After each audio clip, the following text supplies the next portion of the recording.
This channel does not promote any violent, harmful, or illegal activities. All content provided by this channel is meant for an educational purpose only.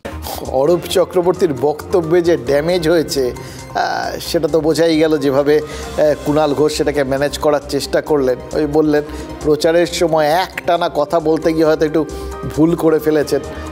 ছোটোবেলায় একটা কথা মনে পড়ছে, জানেন তো, মা বলতেন তখন যে বেশি কথা বললে বোকা কথা বলা হয়ে যায়। ঘুরিয়ে কি সেই ছোটোবেলার কথাই মনে করিয়ে দিতে চাইলেন কুণাল ঘোষ? তাহলে বেশি কথা বলতে গিয়ে ভুল করে ফেলার বা দু একটা ভুল কথা বলে ফেলাটা যদি দোষেরই না হয়, দিলীপ ঘোষের কথায় কেন দোষ ধরছে তৃণমূল? এই প্রশ্ন তো উঠবে। বর্ধমান দুর্গাপুরের এই বিজেপি প্রার্থীও তো ভোট প্রচারে বেরিয়েছেন, অনর্গল কথা বলছেন অনেক দিন ধরে। এই ভোটে প্রার্থী হওয়ার আগের থেকেই কথা বলার ক্ষেত্রে তো তার খামতি নেই। ফলে মমতা বন্দ্যোপাধ্যায়কে আক্রমণ করতে গিয়ে এই যে কয়েকদিন আগে, দুদিন আগে মাত্রা ছাড়িয়েছিলেন, যার জন্য কুণাল ঘোষটা কমিশনে গিয়েছিলেন নালিশ করতে। তার বিরুদ্ধে তো তাহলে এদের অন্যরকম কোনো বক্তব্য থাকা উচিত না। আজ দিলীপ ঘোষ তৃণমূলের ওই প্রতিনিধি দলকে কটাক্ষ করতে গিয়ে নির্বাচন কমিশনকেই ফের কটাক্ষ করে বসেছেন। একের পর এক বেরিয়ে যাচ্ছে আর কি। ওই তাহলে তাই হবে আর কি, যে কোথাও গিয়ে হয়তো প্রচুর বলছেন তো তাই বেরিয়ে যাচ্ছে। নির্বাচন কমিশনকে মেশো বলে ডেকেছেন তিনি। সব দেখে শুনে না সেই গোপাল ভাঁড়ের গল্প মনে পড়ে যাচ্ছে। সেই যে গোপাল বউকে বলেছিল গরু হারালে এমনি হয় মা, নাকি এ সমস্ত কোড নেম, মেশো, ভাইপো, পিসি, এছাড়া তো কেউ কোনো কথাই বলছেন না। আরও একটা জিনিস হতে পারে, সবার মধ্যেই লতায় পাতায় একটা আত্মীয়তার সম্পর্ক রয়েছে, জানেন তো। এটা বৃহত্তম পরিবার আর কি, বৃহত্তর পরিবার, বড় পরিবার, সেলিব্রেশনও তাই বড়। বিশ্বের অন্যতম বৃহৎ গণতান্ত্রিক উৎসব বলে কথা। ছোটোবেলায় আমরা সেই লম্বা দড়িতে কালীপটকা বেঁধে আগুন ধরিয়ে দিতাম না, একটার আগুন আরেকটায় ধরে যেত, পটপট পটপট করে ফাটতেই থাকতো।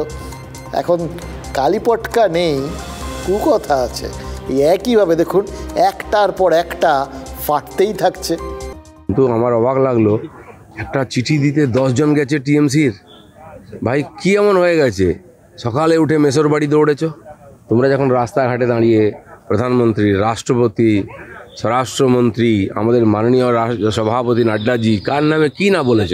আমরা তো মেসমশাইয়ের কাছে যাই না যে মেসমশাই কান মুলে দিন। বর্ধমান দুর্গাপুরে দিলীপ ঘোষের প্রতিপক্ষ হচ্ছেন কীর্তি আজাদ। মারকুটে প্লেয়ার ছিলেন, এবার ব্যাট ট্যাট কোর্ট চালাতেন সেরকমই। আজকে সেরকমভাবেই কিন্তু তৃণমূল প্রার্থীর বিরুদ্ধেও তিনি ব্যাট চালিয়ে দিয়েছেন। দিলীপ ঘোষ একদম অসভ্য বলে কটাক্ষ করেছেন তিনি।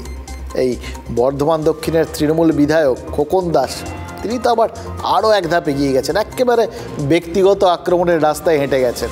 ওই বললাম না, এই কুকথাটা হচ্ছে সুতোয় বাঁধা কালীপটকার মতো।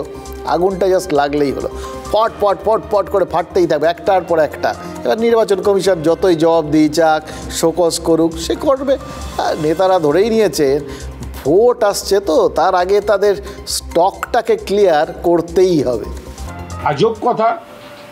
তো যখন বিজেপি নানা ইস্যুতে নির্বাচন কমিশনে যায়, তো দিলীপ ঘোষ তাহলে একটা গ্যারান্টি দিন যে যাই ঘটবে বিজেপি যেন আর নির্বাচন কমিশনে না যায়। এটা গোকর্ণই বলে, আমাদের এখানে গোকর্ণ, ওখানে সবাই সবাই আত্মীয় বলে, কে কার মিশন? তো হয়তো দিলীপ ঘোষের সবাই আত্মীয় হয়তো হবে। भगवान का, बहन का, माँ का, दीदी का इज्जत करना सीखे। बड़ा ही बदतमीज आदमी है। যেটা শুনেছি যে তিনি কোনো বিয়ে করেন নাই, কারণ বিয়ে করেন নাই বলেই মা বোনদের সম্বন্ধে, নারী জাতি সম্বন্ধে এই কথা বলা যায়। কারণ বিয়ে করলে তাহলে আগে ঘরে গিয়ে বউয়ের ধোলাইটা খেতে হতো মেয়েদের সম্বন্ধে বলতে। দিলীপ দা ইয়ার্কির চলে হয়তো বলেছেন, তবে এই ধরনের কন্ট্রোভার্সি থেকে অ্যাভয়েড করাই ভালো। কারণ নির্বাচন কমিশনের কাছে প্রতিদিন তৃণমূল কংগ্রেস পৌঁছে যাচ্ছে, এটাই তো অবাক। যে নির্বাচন কমিশনকে কিছুদিন আগে তৃণমূল কংগ্রেস বলেছিল যে এই নির্বাচন কমিশন নাকি বিজেপির বসানো।